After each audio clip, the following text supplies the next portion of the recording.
Welcome to another episode of Core Setting. In this week's episode of Core Setting, we're gonna be talking about the newest episode of Lower Decks. Before we get into that, how you doing this morning, Bill? I'm doing well. Looking forward to talking about this one. I'm a big fan, spoiler alert. I really enjoyed this episode, and I'm excited to talk about it. How are you? I'm great. I'm excited to talk about this episode. I think anytime we get a very interesting and kind of quirky title, I think we're in for a good time. So, yes, I'm very excited to talk about this week's episode. Yeah, I mean, I kind of already drew my line in the sand. That I'm a fan. I'm pretty going to have a lot of nice things to say. What did you think of Where Pleasant Fountains Lie? I enjoyed it. I appreciated that we got a story kind of exploring the backstory of one of the Mm-hmm. characters that we've kind of seen in the background. He's been in a few scenes here and there, but it's nice to see kind of them take a different direction and go kind of explore some of the crew and stuff. I like the premise. I think I think people can maybe cite as a little bit silly, but I think it's kind of a classic quirky TOS type of thing. Like I feel like I would see, which we've seen in Lower Decks before. These types of stories get explored. They kind of feel like a TOS kind of out there, very interesting type of story. I guess I feel like I'm saying story a lot, but yeah, I think overall, I really did enjoy this episode. There's not a lot of negatives that I can point out. But yeah, I think just overall, just from, I think there's some great character moments, character beats in this as well. Not just with like I feel like both plots, have very like good stuff and have a lot going on, Mm-hmm. Yeah. it almost it and correct me if I'm wrong, Bill, but it doesn't feel like there was an A or B plot really. It was just Pretty and even-handed. maybe it was really even-handed as far as Yeah. storylines go. No, I would agree with that. It'd be hard. I mean, I think, to be honest, when I'm thinking about it, the thing that's probably going to stick out in my mind the most is the Phillips stuff, just because it's unique and he's, like you said, a character who's kind of in the background. And it feels like kind of his Yeah. episode. Uh, and there's a lot happening there, and there's a lot of new stuff, new alien species. There's a lot of, it's like a combination of TOS and TNG, like the his relationship with his mom and the kind of character his mom is very Troy's mom Roxanne coming on, Troy. yeah. Yeah, Yeah, even like good point. the hail at the beginning, the way she introduces herself, and that reveal happens feels very TNG. But you're right about the TOS vibes as well, especially with the Renaissance fairy kind of Yeah. aliens. Like that feels very like grounded in Earth history, the way a lot of TOS alien encounters ended up becoming. Um, so yeah, I kind of think of that as the A plot, but the more natural place to kind of feel is maybe the Mariner Boimler story, just because they're sort of our series leads. They're Yeah. the stars of the show, have their own kind of big plot with the Jeffrey Combs voiced evil Yes. computer We get Jeffrey shuttle mission Combs. that goes Yes. awry. Yeah, so that's got some big stuff too. What? So like I would agree, it's pretty even-handed. I think I'd have a hard time like Yeah. Because pecking. I think with the Yeah. Boimler stuff, we're seeing some progression here. I think a lot of the Yeah. times it was always he was under Mariner's wing. They were always kind of protecting Yeah. him, and now it's like I feel like you see some maturity a little bit here, which More is confident. yeah, more confident and some more maturity as well in that character, which I always and Jeffrey Combs absolutely kills it. Oh yeah. Yeah, as always. Which I wasn't surprised. I knew he was gonna absolutely crush it. So yeah, Yeah, he's a pleasure to hear. He gets a good role. I'm grateful that it's a bigger role than I kind of expected it to be. He's really got a lot to do. Like there's he's not a Paris plate. He's like a right, yeah, exactly. yeah. He's got so much more to sink his teeth into than like Robert Downey McNeil did a few episodes ago. That felt more like a cameo. This feels like a real guest star turn. And I think I really like how this. I felt like Mariner. I was fooled by Boimler. Like Boimler, yeah. I thought he was breaking and kind of playing into his old, and at the time I was like, really, he hasn't learned by now. Like it fooled me into kind of being on my toes a little bit with like, I hope he's not really doing this. He's not that naive. But seeing that growth and some of the developments pay off with his time on the Titan and learning not just from the Titan, I think, but learning from Mariner too, to be the one that kind of takes the reins on this mission and is the one who's maybe a little bit more in control of the plan, and surprises her, which is really cool to see. So I love that storyline. I also love the planet. Like, there's some really cool animation with the look of the planet. There's some cool like Northern Lights-y kinds of stuff going on with the look of things, and some really ominous stuff when they crash and it's like a shipyard, a graveyard of ships that this anomaly is brought down on the planet. Cool animal life, like alien animal life. Really good. Just I really enjoyed everything about that storyline. What it did with characters, Jeffrey Combs, doing his thing, bringing the funny as the evil voice, and then I think like the Star Trek stuff with like the planet itself and the environment and the cool stuff with the look of things was really spot on this week too. Great looking episode on that front. So I love that storyline. Yeah, I was kind of like fooled into thinking like, oh, I know where this is going. This is what's gonna happen, and Mariner's gonna have to save the day again. And to this point, Mariner's always been kind of the lead when they get paired up, at least, and not just with Boimler, but with kind of the other pairings. But it felt like there was a point where it switched right at the end, and I love that. It was good. Agreed. So, yeah, I think that really worked well. Yeah. It feels like we're moving forward, which is a big deal. We're in episode 7, we're in season 2. These characters should feel like they've progressed and they've moved and they've changed, and that they're seeing each other change. I like that about this show a lot, that the characters, because they're young and they're growing, and like we talked about last week, it's all about like finding their place and who they are. Yeah. I think by putting these characters in those kinds of places emotionally and in their careers, it allows the rest of them to see each other change and talk about it. Like it's our Star Trek characters in a lot of these shows don't experience change of that sort. Like they kind of have arrived and they are who they are, and they change within the construct of the story of the show, and they have things happen to them and they evolve in their own way. But this is some really fundamental character development that these characters get to go on, and I enjoy watching it play out and watching them learn from each other and observe each other's development as well. So. Yeah, which I mean we get a little bit in Trek, but not. I guess we do. We get development in it, obviously, but the characters all develop. I mean, that's common for sure. I just think these characters are so about finding their own place and how they want to be as officers and what kind of people they want to be in Starfleet. Like they're so fundamentally finding their place because they are lower deckers. They're really capitalizing on that. These are not senior officers. These are not guys who have established guys and girls who have established careers and have already made mistakes, and they're in the past and they're in big important jobs on big important ships. These are people who are stumbling along and have a lot to learn, and we're watching them learn it and watching them learn from each other, and not only learn from their own mistakes but learn from each other's as well, which is really good to see. And I feel like the show's picking up some steam with some development, really putting a microscope into those things, those traits. Where does this episode rank?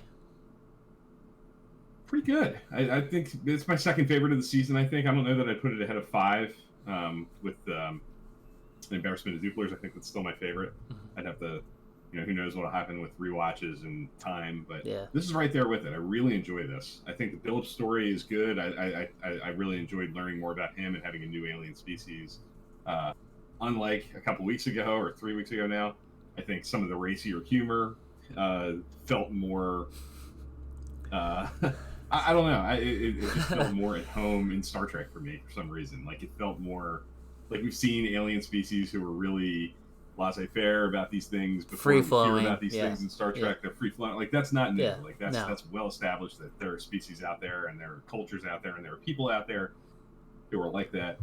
And this felt, like a very comedic Lower Decks approach to that kind of idea. But it felt comfortably Star Trek to me, and it had a lot of heart.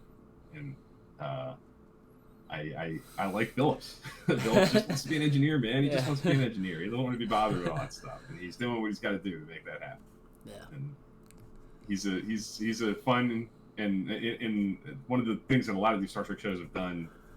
TNG, DS9, Voyager, all of them have like these recurring characters who kind of come and go, and we always wish we saw more of, whether it's Barclay or the huge parade of them in Deep Space Nine, or Vorik and Voyager. Like this is our kind of recurring guy here, I think. And I think it's funny that awesome. Why is it always an engineer that has all these types of like with Geordi and some of these other engineers? I just it's bad luck. Yeah, on those fronts for sure. Yeah. I think that was just funny, clever. As I was watching that, I was just. It's always the engineers. It's always the engineers. Yeah, they do get picked on across these shows. They really do. We think. Yeah. A lot of bad stuff happens to them. Which I don't know. It's when you go back to it, like these. If you're really getting to the core of Star Trek and the core of engineer, I think your first love is always the ship and the work. Like when I think of Scotty, I think his love and what he takes pride in the ship. So I think as silly as it is to kind of do something like this, I think there's some elements of truth in that. I don't think it's just engineering; it's the work and the ship and taking pride in what you do. So yeah, I appreciate it. But obviously, at the end of the day, the comedic spin was great too. Yeah. It's funny, like there's a lot of humor built into that storyline, but he's a guy who, like all these Star Trek characters, just want to be themselves. Like they want to live in their own skin, they want to do what they want to do, they want to do what they love. Yeah. And a lot of these characters are kind of running from their pasts or their upbringings and don't want to be constrained by expectations back where they're from or in their family life or in their upbringing. And he's just another, like there's a whole chain of characters that you could chart back in their Star Trek backstories, things like this. This is obviously a really comedic and extreme version of that kind of backstory. But when you boil it down to the bare bones, he's doing what a lot of Star Trek characters are doing. And I like that. Sorry. No. I like that because we've seen like a million times like someone who comes on the ship, knows someone on the ship, but it doesn't feel like that the guest of the week is kind of stealing the show. I think it just adds and builds that character a little bit better than I think some other episodes like this. A guest comes onto the ship and they've got past history or whatever, they're related or some something.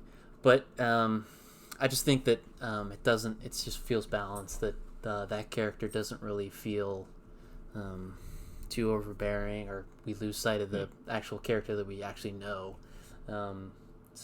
Which I mean, we've seen a 1,000 times. Riker's dad, Data's dad, Worf's parents, Cisco's dad. Even Cisco's dad. They all have. Yeah. There's a ton of these kinds of characters that are sprinkled throughout, and that's why I think this one and Embarrassment of Duplers, I think what wins them out for me and has them kind of perched at the top of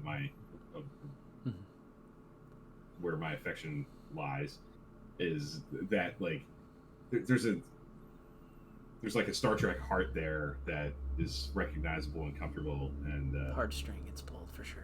Yeah, and it's personal. It's totally subjective, but those are the two episodes that have most comfortably and squarely hit that target area for me this season. Some really successful episodes last year as well had done. And this season, there's some that have been close this season that have been kind of along those same lines. Absolutely. Yeah. Absolutely. Where would you put it? Like, I would think say it's in the top middle? three for sure for me Top at three. least. Yeah, it's definitely upper echelon of this season for sure. Um, Hmm. but yeah, that's it. Again, I think you're totally right. I think we're gonna have to rewatch a couple of these once the season's over with and we have some time. Um, just because I think recency plays a big part of it, at least for me. It can. So I'm excited to kind of revisit these and kind of see where these 2 or 3 episodes, top episodes of this season, kind of fall where they may. So, yeah. Another quick sidebar thing with this episode that I think is a real standout is the ship design of Oh, the yeah. Hesperian ship is really cool. So cool. And not just the exterior, but I think they've done a really good Yes. job of doing interior Gorgeous. interior stuff that's fantastic. I know you mentioned some stuff on the kind of shipwreck planet was cool, but I think there's also some really cool and fun like exterior and interior stuff that's just like and we talked about it a few weeks ago. This medium allows that to happen. Like there's a bigger budget, so to speak, for things like that. So I'm glad you pointed that out. I think, yeah, now that you say that and I think about it, the stuff on that ship combined with the stuff on the planet, I think it's the best looking episode of the season. I think, maybe. Yeah. Just with the dynamic animation and visuals, and I think it all kind of came together this week. It's good character stuff. Even, like, Tendi definitely felt like the most in the background of the 4 lower deckers, but she has a little critical role in kind of solving that this is a hoax and a scam. Her relationship with Rutherford and her closeness to him and the way she feels about him is what kind of allows for them to figure that out. And even though she's kind of hanging in the shadows for a lot of the episodes, she has a critical role to play at the end. And so it uses the cast really well. People get interesting things to do. We get to learn more about a new character or a newly explored character. Yes. Yeah. And there's great design work. There's great animation. There's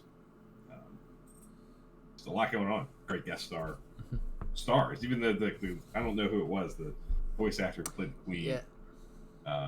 Was good too. Like she's a strong character and brings a lot to the table in her own right.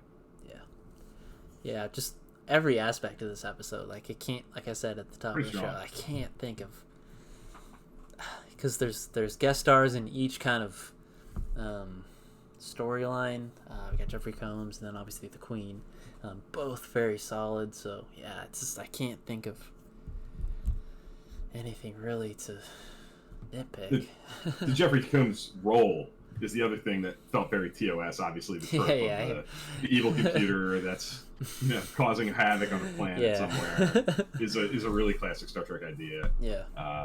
Going all the way back to the beginning, and there's a lot of funny stuff with that, and I like the way that Boimler and Mariner react to it and play with it, and there's some really good dialogue between them about the computer that landed with me. It was pretty fun. Yeah, and it's very so he's got some, and Jeffrey Combs has some great clever lines as well. I think it's good. And the Daystrom kind of not deep cut anymore really because I feel like it's mentioned a lot, but I thought it was funny too that like that closing shot was just a bunch of those types of exactly power hungry kind of computers. Computers was are fun. All stored in one place. Yeah. Hope they never get out. Yeah. It's really, really strong. I think it's really kind of humming along this back half of the season so far. It's been three pretty strong efforts in a row. As always with Lower Decks, I really think it all comes down to our own sense of humor aligning with the sense of humor of the show.